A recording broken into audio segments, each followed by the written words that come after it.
Assalamualaikum warahmatullahi wabarakatuh. Selamat pagi, Om Swastiastu, Namo Buddhaya, Salam Kebajikan.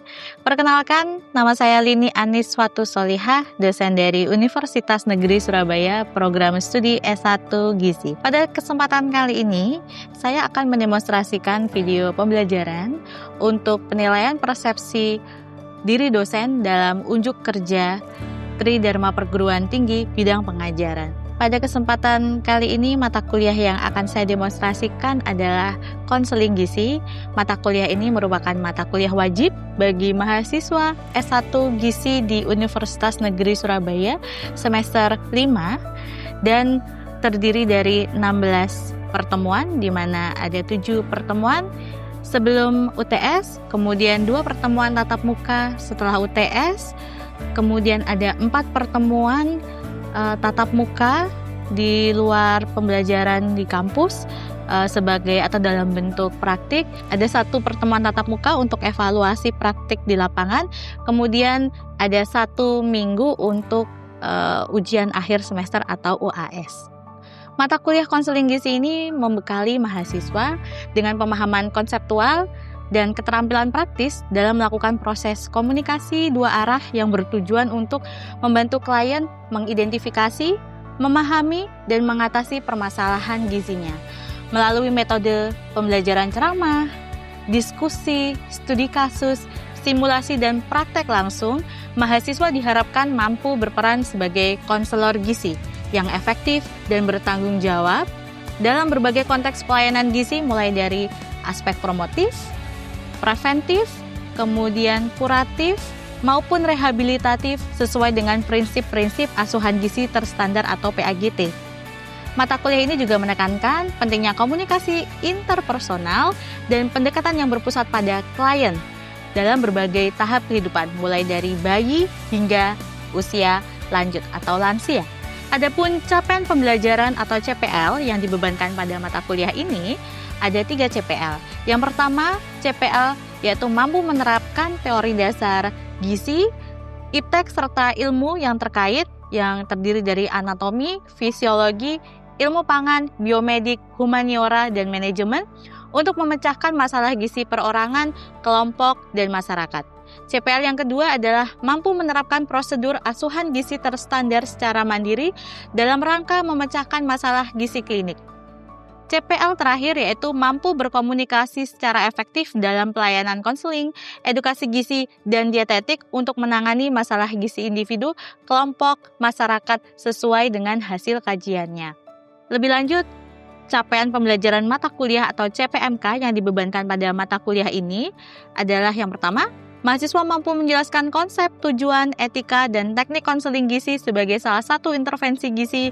Kemudian CPMK yang kedua, mahasiswa mampu mendemonstrasikan keterampilan menggali informasi, menganalisis masalah, melakukan layanan, dan merencanakan monitoring evaluasi konseling gizi untuk menyelesaikan permasalahan gizi. Dan CPMK yang ketiga, mahasiswa mampu menerapkan keterampilan dan langkah-langkah konseling gizi.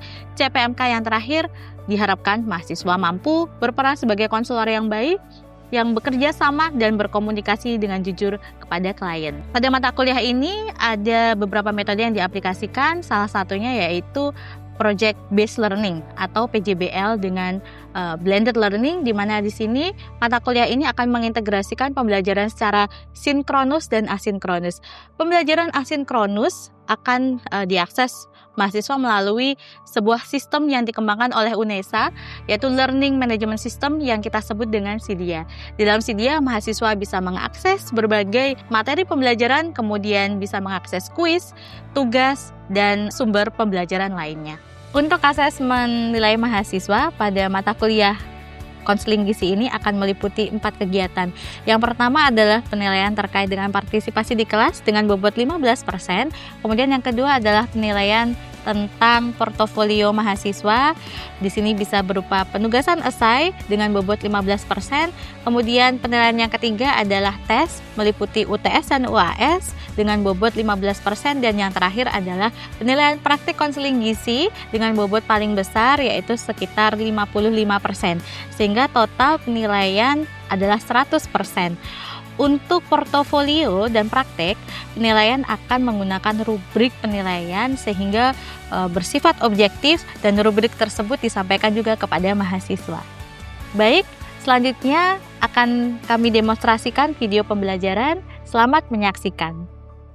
Baik, Assalamualaikum warahmatullahi wabarakatuh. Selamat pagi adik-adik semua, selamat datang di mata kuliah konseling gizi ya. Ini adalah pertemuan yang ke-8, di mana adik-adik pada pertemuan ke-7 kemarin sudah melakukan UTS. Kemudian pada pertemuan ini kita akan mempelajari tentang langkah-langkah dalam konseling gizi ya. Baik. Nah, sebelum kita lanjut ya ke pembelajaran, saya minta adik-adik untuk melakukan presensi dulu ya, supaya nanti bisa terekap kalau adik-adik hadir pada mata kuliah Bulini. Silakan bisa di-scan QR code-nya. Oke, sudah? Baik. Nah, adik-adik konseling gizi ya. Nah, adik-adik pernah barangkali melihat video ada seorang ahli gizi dia melakukan konseling gizi.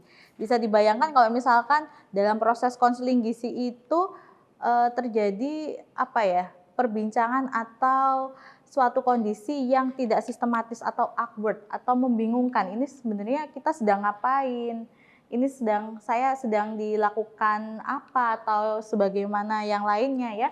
Nah, itu bisa saja terjadi. Sehingga karena konseling gizi itu adalah salah satu jenis ya dari intervensi gizi. Selain yang lainnya ada apa lagi selain konseling gizi? Intervensi gizi? Edukasi, terus apa lagi? Penyuluhan gizi. Kemudian apalagi kalau di rumah sakit Anda memberikan makanan namanya? Ya? Apa? Pelayanan makanan. Ya, baik sekali. Ya, jadi selain ada konseling gizi, kita biasanya juga intervensi gizi yang lainnya adalah edukasi. Kemudian kalau adik-adik belajar mata kuliah dietetik gizi itu juga salah satu intervensi dari asuhan gizi. Nah, seperti halnya dengan intervensi gizi yang lain ya adik-adik ya. Nah, konseling gizi itu juga dia harus bersifat sistematis ya. Karena sekali lagi ini adalah untuk memecahkan masalah. Jadi harus sistematis. Nah, sekarang Bu Lini ada beberapa kegiatan. Ada monitoring evaluasi, memperoleh komitmen, memilih solusi dengan menegakkan diagnosis, membangun dasar-dasar konseling, memilih rencana intervensi, menggali permasalahan. Di sini ada 6 kegiatan. Di sini coba adik-adik bisa nggak mengurutkan? Kalau kita mau melakukan konseling gizi, langkah pertama yang tepat yang mana sih di antara 6 ini? Membangun dasar-dasar konseling, bagus. Setelah itu apa lagi? Selanjutnya? Menggali permasalahan. Nah, setelah menggali permasalahan, lalu apa lagi yang dilakukan? Oke, memilih solusi dan menegakkan diagnosis. Setelah itu, langkah apa yang dilakukan? Merencanakan intervensi. Setelah merencanakan intervensi, memperoleh komitmen. Nah, setelah memperoleh komitmen, berarti langkah terakhir adalah Monef ya. Monef itu selalu menjadi langkah yang terakhir. Ya, boleh dibantu ya. Jadi tadi tepat sekali apa yang disampaikan oleh Wijang ya. Jadi langkah yang pertama itu adalah membangun dasar-dasar konseling dulu. Baru kemudian dilanjutkan dengan menggali permasalahan. Setelah kita dapat masalah, nah maka baru kita bisa memilih solusinya adik-adik. Ingat ya, biasanya itu klien datang, itu masalahnya bisa jadi lebih dari 1. Bisa misalnya masalahnya ada 5. Nah tapi kadang dalam satu sesi atau satu tahapan konseling tidak mungkin kita bisa menyelesaikan kelimanya. Jadi memang harus dipilih. Ya, solusi dan diagnosis mana yang paling penting yang diprioritaskan. Nah, baru setelah kita memilih solusi, kemudian kita bisa merencanakan intervensi ya. Jadi dibuat diagnosisnya dulu. Sudah bisa membuat diagnosis gizi semua? Sudah ya di mata kuliah diagnosis gizi. Kemudian baru nanti kita memperoleh komitmen. Nah, inilah yang membedakan yang membedakan kegiatan konseling gizi dengan edukasi gizi. Di edukasi gizi atau pendidikan gizi, Anda harus mendapatkan komitmen? Tidak, tapi kalau di mata kuliah konseling gizi ini Anda harus belajar memperoleh komitmen. Karena nanti kalau Anda sebagai nutritionist atau dietitian ketika berhadapan dengan klien ya, itu harus bisa mendapatkan komitmen klien untuk berubah. Ya. Nah, inilah yang membedakan. Kemudian tadi tepat sekali adik-adik hampir semua betul ya menjawab, langkah terakhirnya adalah melakukan monitoring dan evaluasi. Nah, sekarang kita ke langkah yang satu dulu. Yang satu itu udah pasti jelas ya, membangun dasar-dasar. Ya, ini tuh bisa kita bayangkan gini ya, kalau ada suatu kegiatan, biasanya klien sama konselor ya, kita sebutnya itu, biasanya kan nggak saling kenal ya. Nah, Anda bayangkan, kalau misalkan POV atau dari sudut pandang klien, dia datang kepada seorang konselor, apakah mudah bagi seseorang itu untuk menyampaikan permasalahannya pada orang yang tidak dikenal? Tidak mudah ya, kadang juga tidak percaya ya, apakah orang ini bisa saya percaya, apakah kira-kira konselor ini tuh bisa memberikan saya motivasi, atau nanti justru kalau saya cerita masalah saya kepada konselor ini, malah saya nanti yang akan sakit hati, misalkan seperti itu. Nah, kita tentunya sebagai seorang konselor, kita pengen dapat informasi ya, yang berkaitan dengan masalah gizi dari klien itu. Nah, sehingga di sini penting sekali bagi seorang konselor untuk bisa membangun dasar-dasarnya dulu. Tujuannya apa kira-kira tadi? Kenapa harus membangun dasar-dasar komunikasi yang baik antara konselor dengan klien? Membangun kepercayaan diri klien. Baik, terus apa lagi? Iya, tepat sekali. Jadi yang pertama membangun kepercayaan diri klien ya terhadap konselor, sehingga dia nanti mau bercerita, mau terbuka ya. Nah, baru nanti kita bisa masuk ke tahap yang selanjutnya tadi itu yang di slide sebelumnya ya. Nah, sehingga adik-adik bisa kita bilang bahwa dasar-dasar konseling ini merupakan kunci ya, kunci keberhasilan suatu konseling. Kalau seorang konselor tidak bisa membangun dasar-dasar konseling, jangan harap dia bisa menggali permasalahan. Ya, jangan harap nanti konselingnya bisa berhasil. Oke. Sorry. Nah, menurut adik-adik ya, keterampilan apa saja sih yang bisa ditunjukkan atau bisa didemonstrasikan kalau adik-adik membangun dasar-dasar konseling? Apa? Keterampilan apa? Komunikasi. Lebih spesifiknya komunikasi yang seperti apa? Maryam. Komunikasi dua arah. Terus apa lagi? Kemampuan komunikasi nonverbal seperti apa contohnya, Fitri? Menganggukkan kepala kalau klien bercerita. Terus apa lagi? Memberikan sentuhan yang wajar ya, jangan sentuhan yang berlebihan. Nanti malah kliennya takut ya, lari ya. Jadi ada banyak sebenarnya yang bisa kita lakukan. Tadi adik-adik sudah tepat sekali. Kelihatan nggak slide-nya? Kelihatan ya? Jadi yang pertama adalah keterampilan berkomunikasi secara nonverbal. Kemudian jangan lupa disapa ya. Kalau misalkan sama-sama laki-laki atau sama-sama perempuan bisa bersalaman ya, bisa melakukan sentuhan secara wajar. Karena kadang ya adik-adik ya, gerakan nonverbal itu lebih dipercaya daripada komunikasi secara verbal. Jadi nonverbal itu misalnya kita bersalaman ya, kita menggenggam tangan, kemudian menepuk pundak kalau misalnya klien sedang sedang sedih. Nah, itu adalah bentuk dari komunikasi nonverbal. Kemudian menciptakan suasana yang menyenangkan. Jadi misalnya kalau klien datang ya, terus bawa bawaan yang banyak. Nah, itu bisa misalnya kita bantu. Mau saya bawakan Bu ininya, tasnya. Saya letakkan ya misalnya jaketnya di tempat jaket. Nah, itu boleh juga kita lakukan.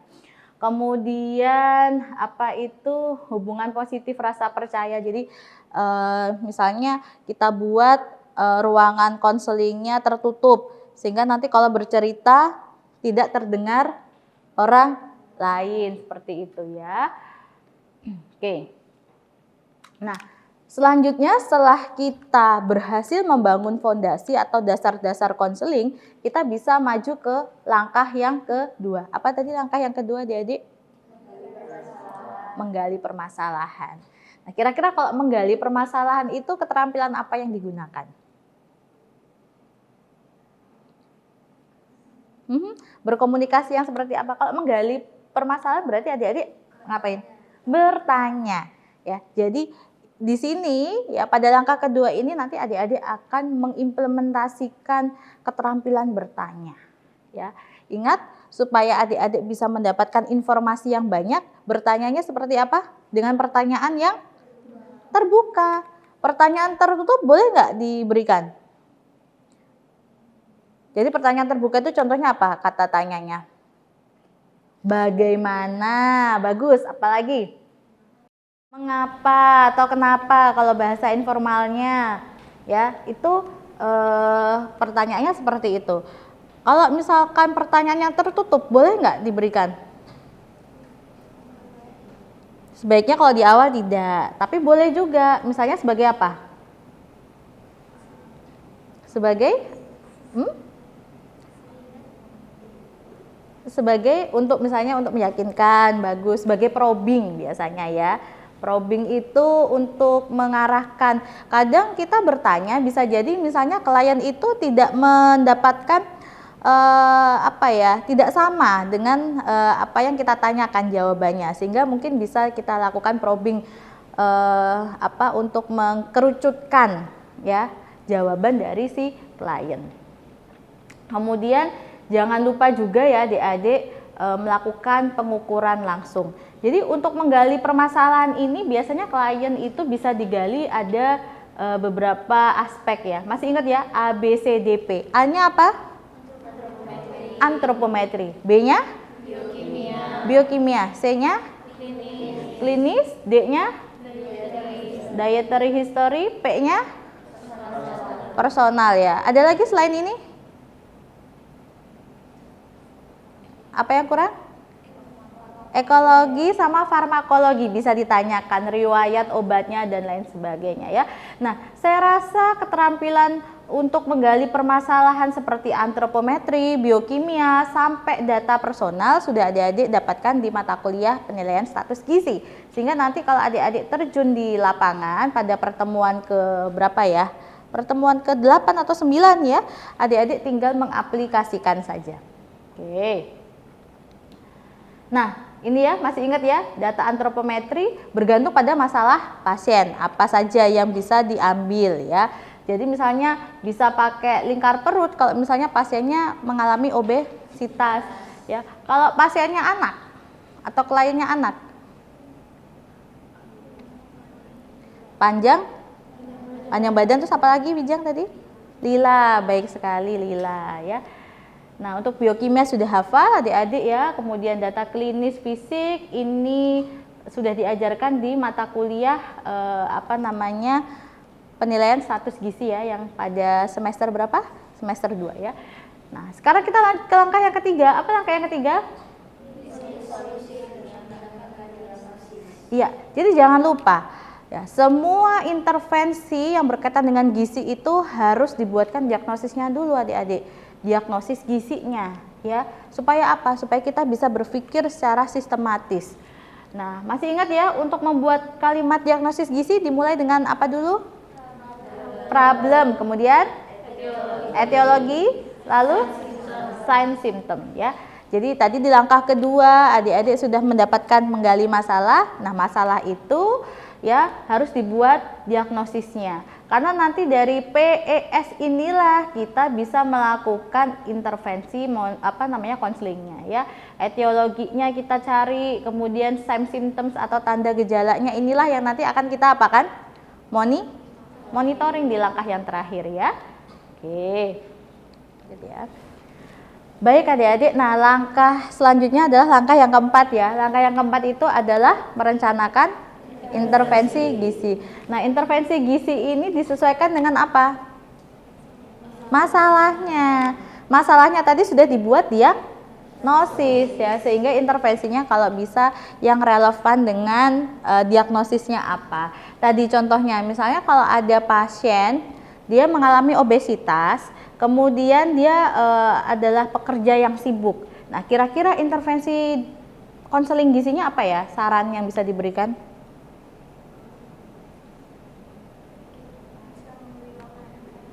Bisa membeli makanan yang sehat, misalnya catering sehat ya, Mariam ya, ya bagus. Nah, tapi spesifik lagi misalnya catering atau makanan yang sehat itu yang bagaimana?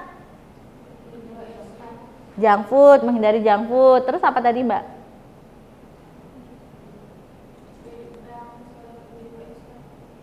Sesuai dengan B2SA. B2SA itu apa? Bergizi seimbang, sehat dan aman ya. Ya, jadi bisa misalkan pasiennya atau kliennya itu diberi list makanan yang tadi itu gizi seimbang, aman, seperti apa, yang bisa dibeli dan yang dihindari seperti apa, seperti itu ya. Oke.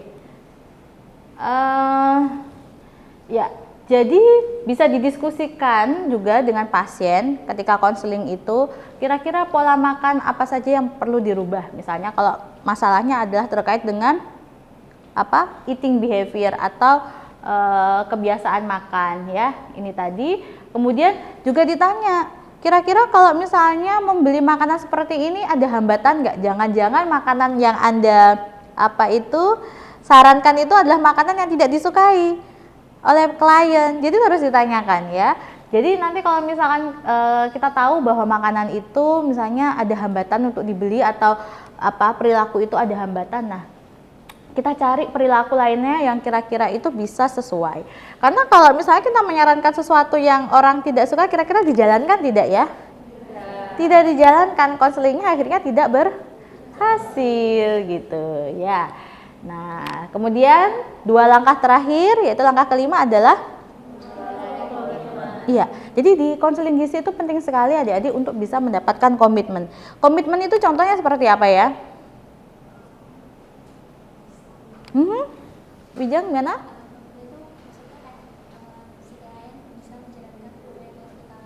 Iya, jadi keyakinan bahwa klien ya saya akan melakukannya, nah, itu termasuk komitmen ya. Jadi ini konselor perlu memberikan motivasi supaya si klien itu bisa berkomitmen. Tergantung masalahnya ya. Kalau masalah klien misalnya tidak percaya diri, kita perlu berikan motivasi. Kalau misalnya masalahnya adalah pengetahuan, ya kita beri klien itu edukasi ya dan lain sebagainya. Jadi ini tergantung dengan masalah dari klien.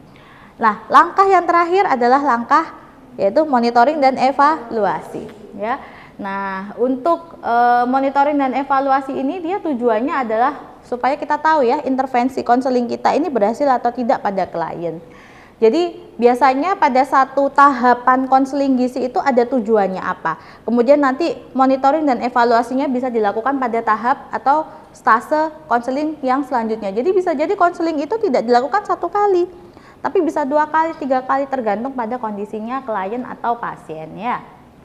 Nah, untuk monitoring dan evaluasi itu adik-adik ada 2 hal yang bisa di Monef. Yang pertama itulah proses. Proses itu misalnya tadi adik-adik tanya jawab ya, tanya jawab dengan klien. Itu adik-adik bisa memonitoring kira-kira klien paham nggak ya dengan apa yang kita diskusikan. Nah, itu adalah monitoring terkait dengan proses. Kemudian ada monitoring juga atau Monef terkait dengan hasil. Nah, hasilnya itu tadi ya, dari tanda-tanda klinis, fisik, antropometri atau dietary bisa kita evaluasi untuk di pertemuan selanjutnya. Misalnya masalahnya obesitas, kira-kira pada saat ketemu konseling ya 1 bulan lagi itu berat badannya udah turun atau belum. Nah, itu termasuk monitoring hasil ya. Nah, baik, jadi sudah selesai materi hari ini, boleh kita rangkum bersama-sama adik-adik ya. Kalian sudah mempelajari 6 langkah konseling gizi. Yang pertama langkahnya apa saja tadi? Yang kedua? Yang ketiga? Mencari solusi. Kemudian yang keempat? Melakukan intervensi. Yang kelima? Memperoleh komitmen. Yang terakhir? Akan evaluasi. Nah, jadi di sini sudah paham? Ada yang mau ditanyakan? Ya, silakan. Ada yang mau ditanyakan 1-2 pertanyaan? Kalau tidak ada pertanyaan, nanti adik-adik bisa ya ngerjakan tugas ya. Tugasnya berupa kuis asinkronus. Nanti bisa dicek di LMS ya, di Sidia terkait dengan kuis. Dan adik-adik kalau misalkan malu bertanya di kelas, bisa nanti juga bertanya di LMS ya. Ada forum diskusi dengan dosen dan sesama teman, nanti bisa mengajukan pertanyaan di sana. Betul, tidak ada pertanyaan? Mungkin ya ada 1-2 pertanyaan, silakan. Oh ya, Mariam, silakan. Ini pertanyaan terkait yang memilih solusi untuk merencanakan intervensi. Nah, misalnya pasien ini ada komplikasi gitu, kayak misalkan dia ada diabetes dan juga obesitas. Nah, gimana cara kita memilih yang mana dulu yang ditangani sebaiknya gitu?